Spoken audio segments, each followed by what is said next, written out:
I kid you not that I've put like 2 cans of spray paint on this blaster so far, and that's just the primer and the base coat. It's on there thick. This really better work out because I've spent a solid 5 days painting this thing. So many coats of paint. But welcome to Tag Back, the show where every week we take a look at another blaster from the past to see what it could offer us today in the present, and this time, we're taking a look at something completely different for this channel.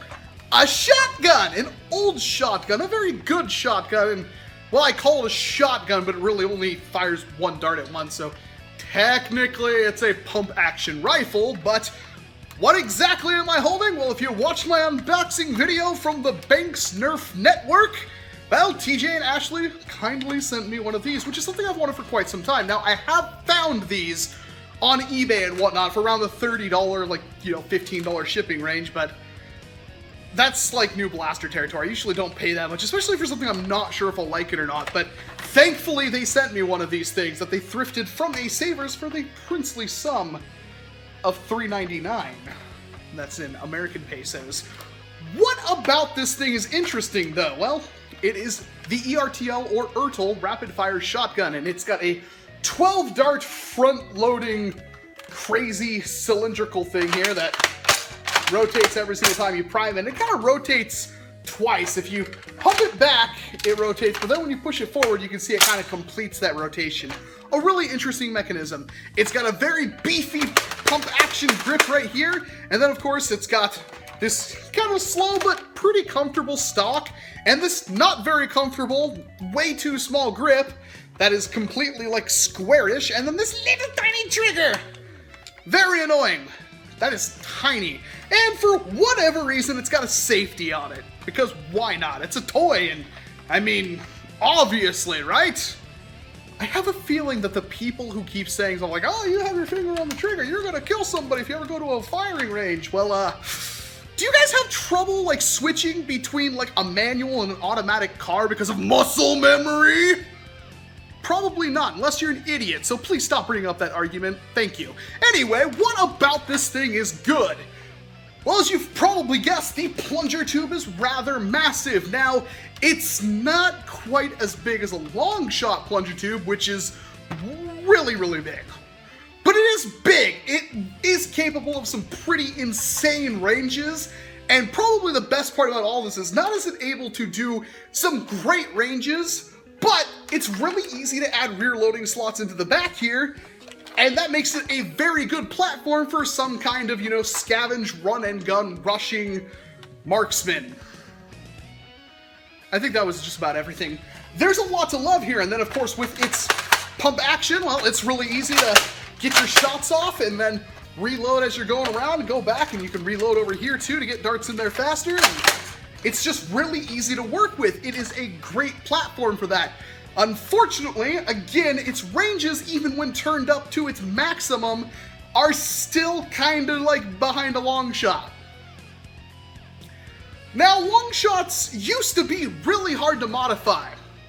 Now they're really not. You can buy a drop-in artifact long shot hunter kit, a spring, reinforce a couple of parts, and you've got yourself an absolute monster with a 100% sealed breech. This thing is really hard to modify.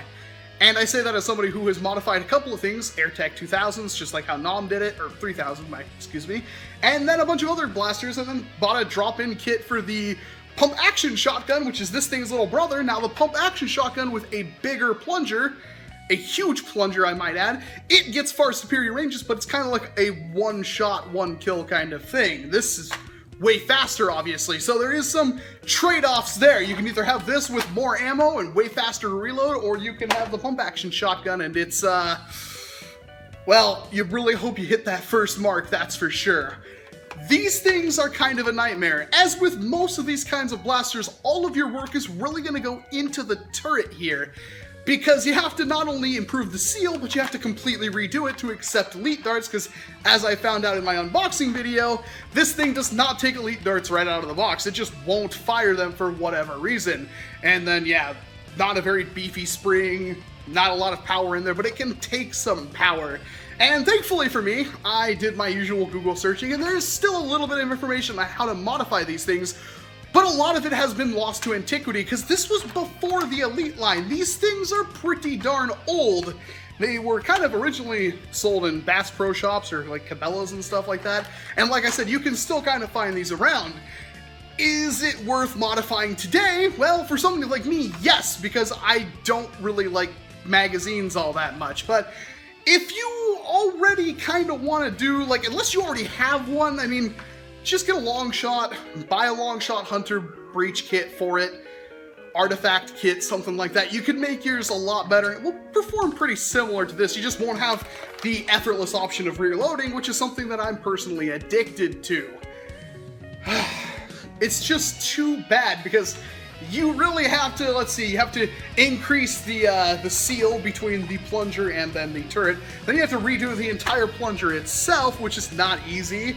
Then, of course, you have to reinforce a couple of parts, re-barrel with, you know, your foot-long Petchi barrels, and probably redo this entire grip and trigger system because it is really, really aggravating. It is not comfy at all. Like, I'm trying to fit my entire hand on this grip, and this right here, I love trigger guards, but this is getting right in the way. And safety! I don't know why this thing has to have a safety. It never fired that hard to begin with.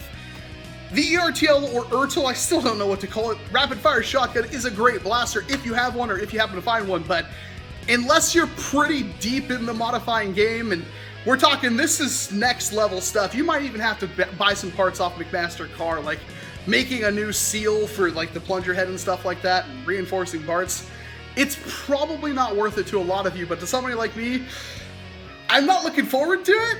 But I'm probably going to do it because I do like this blaster. I do like the idea of having a primary that is something I can scavenge, which was just kind of hard to find. I mean, I can't really think of another blaster like this unless I wanted to run something with like an RSCB or a hopper or something, which don't really work all that well with standard darts anyway, and who knows if they're going to be as good as this thing. But let me know what you think about the Ertl ERTL. I'm going to do that joke a lot of times.